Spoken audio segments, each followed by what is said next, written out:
Hi, and welcome to Watch It Played. My name is Rodney Smith, and in this video, we're going to learn the 3 to 4 player Catan, Dawn of Humankind, designed by Klaus and Benjamin Teuber and published by Catan Studio, who helped sponsor this video. Although it shares some of the elements from the original Catan, here we're going to be following the journey of humanity as it departs Africa over 150,000 years ago to spread across the world exploring and surviving the elements. Not all of them friendly. So join me at the table and let's learn how to play. To set up, put the double-sided game board in the center of the play area with either the 3 or 4 player side face up. You'll find this indicated by the number of polar bears pictured in this area of the board. In this video, we're going to set up a 3-player game, so we'll flip it to this side. Nearby, set these 4 progress tracks, ideally keeping the clothing and construction ones beside each other, as they're closely related, as we'll see later. On the last space of each of these tracks, set these related progress victory point tiles. Here we have the number discs, and you'll arrange them into the spaces of the map that don't already have pre-printed numbers by following this chart in the rulebook so that it looks like this when you're done. Near the board, you'll also set this included resource tray. The cards with this back are the resources which you should separate into it by their faces that show the 4 types of resources in the game: hide, bone, meat, and flint. Nearby, also set up these 5 special victory point tiles and then find what are known as the 5 adaptation tiles. Around the board, you'll find cloud formations that match the size and shape of these tokens, which you then set on top of those clouds. There are also several smaller tokens that show animals. These have different symbols on their backs, which shouldn't be examined yet, so first organize these with the animal sides face up, giving each separate group a good mix. You'll now look around the board for the dashed spaces that match this token shape, setting the matching pictured tokens into each of the related spaces. There's a space for each of these tokens, so when you're finished, they'll all be on the board like we see here. Now find these hexagon-shaped campsite tokens. These all have this symbol on one side, and they'll start with that symbol face down. Look around the board for the matching symbols and add the related campsite token to each one. In a 4-player game, you won't have any tokens left over. However, in a 3-player game, which we're going to set up here, you'll have 3 of each token left over, which you return to the box. Here we have the Neanderthal and Smilodon figures, and you'll set them both in this glacial area at the top of the board, keeping the Neanderthal towards the west and the Smilodon towards the east. Now give each person a player aid, 2 explorers, 6 camps, and 4 progress markers in their chosen color. With each player adding one of their progress markers to the far left space of each of the 4 progress tracks. Then you refer to this picture in the rules again, setting the related player pieces into the spots shown for the colors that you're using. We aren't using red pieces in this case, so we'll ignore any shown in the image. Each player keeps any of their remaining pieces in front of themselves and then collects 1 hide and 1 bone card from the supply to form their opening hand. We know what everyone is holding right now, but during the game, always keep your cards a secret from the other players. Now give the 2 dice to the youngest player, or you can just pick someone randomly. The game also comes with a handy reference to walk you through what the board should look like when you're setting up your first game for either 3 players, which is shown on this side, or on the other side, you'll find the layout for 4 players. Also, on this page of the rules, you'll learn about the variable setup option that allows players to take turns placing their initial camps and explorer on the board. Those rules I'll leave for you to discover on your own, but otherwise, that's the setup. In Catan, Dawn of Humankind, players will be guiding their own tribes as they attempt to explore and spread around the world, setting up campsites, gaining new technologies, adapting to a variety of conditions, all while trading and interacting with the other players' tribes in an effort to be the first to gain 10 victory points, which will win you the game.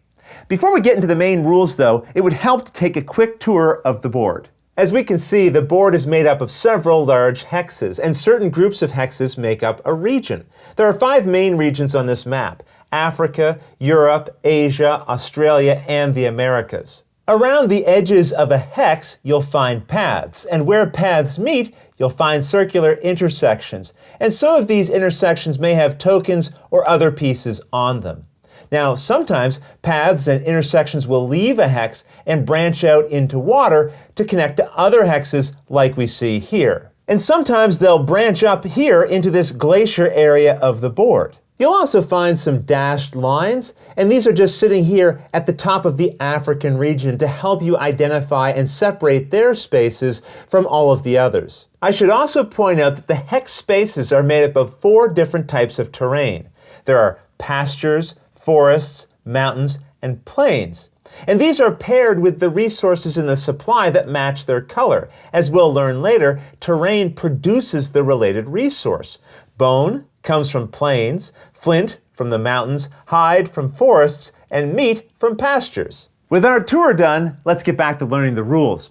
The game is played over a series of turns, starting with the person who's holding the dice and then going clockwise around and around the table. And on your turn, you're considered the active player and will perform 2 phases, starting with the production phase. Here, the active player rolls the 2 dice and adds their values together. In this case, we have an 8. You now look at every space of the board showing an 8 that also has a player's camp beside it. As you can see, there's 8s all over the board, but there are only player camps located in Africa at the start of the game. So we just look here for now. Over the course of the game, as players explore and add new camps, we'll have to check in these other areas as well. With a value rolled, every player receives 1 resource from the supply matching the type of resource that numbered terrain produces for each of their camps that's next to it. So for example, here we have an 8 space, and the blue player has a camp here, and so does the yellow player. So each of them gets the resource that this terrain produces, which is meat. So 1 goes to the blue player, and 1 goes to the yellow player. There's another 8 over here, and the white player has a camp beside it. This is a forest, so they gain 1 hide resource. If a player ever has more than 1 of their camps adjacent to a hex, they receive a resource for each of those camps. So in a case like this, after an 8 is rolled, the blue player would get 2 meat resources for this space. The important thing to understand, and this is very important, only adjacent camps produce resources, not your explorers. Your explorers never generate resources for you, only your camps. And that's how the production phase works. Once it's complete and all players have gained any resources they're owed, you move to the action phase of the turn, where the active player may perform actions. And there are 5 different ones to choose from, which they can perform in any order as often as they can or wish to. So let's go through each of them, starting with the trade resources action. Very simply, here the active player can trade resource cards with any of the other players. They just announce what they want and offer what they're willing to give up from their hand. For example, I might ask if anyone is willing to give me a hide if I give them a meat. But trades don't have to be 1 for 1. Maybe another player counters and says they'll give me a hide, but only if I give them a meat and a bone. Now I can choose to take this offer or look for a better one, or decide I just don't want to trade after all. If I do decide to trade, I must give what I was offering to the other player, and they must give me what they agreed to in exchange. And I can keep making trade offers as often as I want throughout this phase. The important thing to understand is that players can only trade with the active player.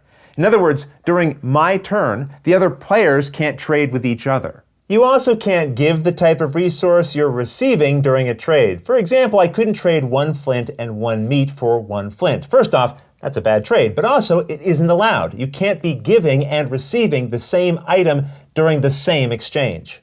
Now, sometimes you'll reach a point in the game where you really need something, but no one will agree to trade for it. In that case, you have another option. You can always trade 3 matching resources back to the supply to gain any 1 resource of your choice. For example, I might exchange these 3 bones for this 1 flint. So don't forget this key rule. And that's the trade action. But why do we want resources in the first place? Well, all the other actions you might take during your turn require spending resources, as we're about to see. Let's start by learning the Create an Explorer action. The requirements for this action are shown on your player aid. So to create an explorer, you must return 1 hide and 1 meat source back to the supply from your hand. You then take one explorer from in front of you and set it onto any empty intersection adjacent to one of your camps. An adjacent intersection is one that has just a single path between it and the target. This means I couldn't put my new explorer here because, well, there's already a piece here. And there's no path leading in this direction to an intersection, so it couldn't go here. That means if I want to go adjacent to this camp, this is my only option. Or I could instead place it adjacent to one of my other camps. Now you can have at most 2 explorers on the board at a time. So if you create an explorer when both are already in play, like we have here, just pick any one of them to remove from where it currently is and set it adjacent to one of your camps. Just note, you cannot pick to create an explorer using one that you already moved this turn, which brings us to the next action we're going to learn, moving. To move an explorer, you must pay either 1 hide or 1 meat. And then you can pick any one of your explorers on the board and move it up to 3 intersections. For example, I could move from here 1, 2, 3 intersections to here. And notice you can move through intersections that contain other tokens or pieces. You just have to ensure you end your move in an empty intersection. To help with a few other examples, we'll pretend my explorer is here. When moving, know that you can retrace your steps. For example, I could move 3 spaces like this. 1, 2, 3. I can do that if I wanted to, and why you might want to do this will make more sense later. Also, if you have both of your explorers on the board, you can move each of them on the same turn, but you must pay for them separately. So I could pay a hide or meat to move this explorer, and then if I wanted to, I could spend another hide or meat to move this explorer. Just know you can only move each explorer once per turn. Some intersections will contain one of these exploration markers. Now you cannot enter or cross over one of these spaces until you satisfy the requirements shown by these symbols, and we'll see how this is done a little later. Spaces with a campsite token can always be passed over, and you can end your move on them as well. Which actually brings us to our next action, converting an explorer into a camp. If you have an explorer on a campsite, you can pay 1 hide, 1 bone, and 1 flint back to the supply, and then you take your explorer and the campsite token back to your personal supply and add one of your camp pieces into its place. Now you have a new camp that can generate resources when the values of the adjacent hexes are rolled during the production phases. Not only that, the campsite you collected is now flipped over to show this victory point symbol, which now counts as one of the points towards the 10 you need to win. A couple other things to keep in mind. Anytime you're turning an explorer into a camp, the camp must come from any that you have in front of you. And once all of those camps are on the board, if you then want to build a camp, you must remove one that you have in Africa and place it into that new intersection. And once you have no more camps in Africa, any new camp piece you need to place can then come from anywhere on the board. Just take that camp from where it is and put it into the new intersection. Also keep in mind, you can only create camps on intersections where your explorer is standing on a campsite token. And you may have noticed the campsites come in 4 different types based on the symbols found on them. The first player to collect at least 1 campsite in each of the 4 types takes this rapid expansion tile, which they'll keep for the rest of the game. It's worth 2 victory points towards the 10 you need. So this player currently has 1, 2, 3, 4, 5, 6 points. Any other players who later gain at least 1 campsite in the 4 types instead takes one of these expansion tiles, which is worth just 1 victory point. This brings us to the last action we need to cover, advancing a progress marker. The cost for this action changes depending on the situation. These are the progress tracks, and they're labeled as clothing, construction, food, and hunting. You advance on these tracks by paying the resources shown between the spaces. And these costs are the same on all of the tracks. For example, if we pay 1 flint at the supply, we can advance from the first space of any track to the second. Advancing will give you different benefits based on the track you're advancing on. For example, on this food track, now when I pay 1 hide or 1 meat to move my explorer, instead of going the normal 1 to 3 spaces, I can now go 1 to 4 spaces as shown here. If I pay a bone, I can advance to this space, which lets me go 1 to 5 spaces each time I move an explorer, and so on. The higher levels cost more resources, but they'll give greater benefits. If you're the first player to move a progress marker to the final space of a track, you gain the token there, which, as we can see, shows the victory point symbol.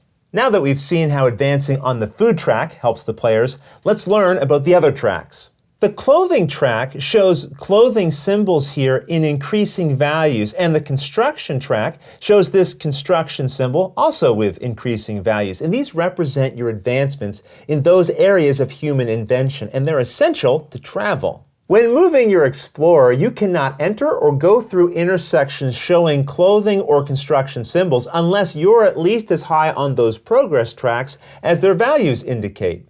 These spaces are easy to identify because they start with a token on them. For example, if I'm here and I want to go to Australia down here, I must have at least a level 1 in clothing and a level 3 in construction. Let's say that I do. The first player to enter or move through an intersection and satisfy the related requirements also collects the token there. Players who want to move through this space will still need to satisfy the requirements, but they won't gain a token. After you collect an exploration token, flip it over and it will show one of 3 possible symbol types which you must immediately resolve. If you see a hex symbol, like we do on this token, you now remove a numbered disc from any space in Africa that matches that terrain type. This means that location will no longer produce resources for the rest of the game. If the exploration symbol you gain instead shows an animal and victory point symbol, you now find the larger matching animal-shaped adaptation tile on the board, flip it over, and add it to your personal supply where it will be worth a victory point. The exploration token itself isn't worth a victory point, so flip it face down again to avoid confusion. If the token you claim shows these threat symbols instead, you resolve the threat effect, which we're just about to go over when we discuss the next progress track, so we'll explain these then. Either way, no matter what exploration token you've collected, after resolving it, flip it over again and keep it in front of you. The first player to gain any 2 of these markers, whether they're the same or different, now takes this greatest exploration tile, which is worth 1 victory point. However, as soon as another player has more exploration tokens than the person who's holding the greatest explorer tile, they take the tile from them. Once someone has more exploration tokens than that player, they take the tile. So this can change hands a lot during the game. Some intersections, like these 2, don't lead somewhere new, they just have an exploration token. So when you go here, you're really doing it just to gain the token. Let's say I could move 4 spaces on my turn. I might go 1, 2, gain this token, resolving it, and then I would continue my move going 3, 4 spaces here. Gaining an exploration token does not stop your movement, and as we saw, you can retrace your steps during a move. Okay, now let's look at the final progress track, hunting. Each time you advance on the hunting track, you resolve what is known as a threat symbol. And we saw one of these on an exploration token earlier, so now let's take a look and see how this symbol is resolved. First, you pick either the Neanderthal or Smilodon figure. If you pick the Neanderthal, move it from wherever it is to any space in Europe or Asia. If you pick the Smilodon, you move it from wherever it is to any hex in the Americas or Australia. This means that neither of the threats can ever be moved to Africa. A threat covers the hex number of a space so that it won't produce resources for the camps adjacent to it during the production phase. Also, immediately after the threat is placed, the person who moved that threat now picks a player with a camp adjacent to that hex, not an explorer, it has to be a camp, and then randomly takes a resource from that player's hand. If more than one player has a camp adjacent to the chosen space, then the player who moved the threat picks just one of those players to take a card from. If none of the targeted players have cards, or if the threat is put into a space without camps adjacent to it, then no cards are taken. And those are the rules for all of the progress tracks. You'll also find their effects summarized here on the back of your player aid if you need a reminder. And with that understood, it's now time to cover the last key rule of the game. If you look at the map, you'll notice something kind of strange. There are no spaces printed with a number 7. That means if you roll a 7 during the production phase, no one receives any production resources, and you must instead follow 2 other steps. First, Any player who is holding more than 7 resource cards must pick half of them, rounded down, to return to the related stacks in the supply. Now, there's no limit to how many resources you can have during the game, but if you have more than 7 after a 7 is rolled, then you're going to be losing some of them.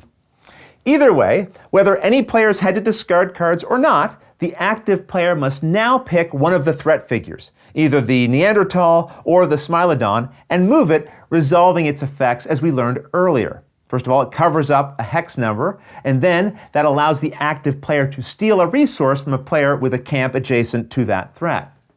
After rolling and resolving a 7 during the production phase, the active player moves onto their action phase as normal. And remember, during your action phase, you can take as many actions here as you like, as often as you like in any order, including trading cards with the other players, keeping in mind that the active player must be involved in all trades. Once the active player has decided to stop taking actions, or is forced to because there's no more actions they can take, then they'll pass the dice to the next player in clockwise order, who then takes their turn. And turns will continue like this around and around the table until a player has collected 10 or more victory points on their turn. As soon as this happens, the game ends and they're declared the winner. And that's how you play Catan, Dawn of Humankind. If you have any questions at all about anything you saw here, feel free to put them in the comments below, and I'll gladly answer them as soon as I get a chance.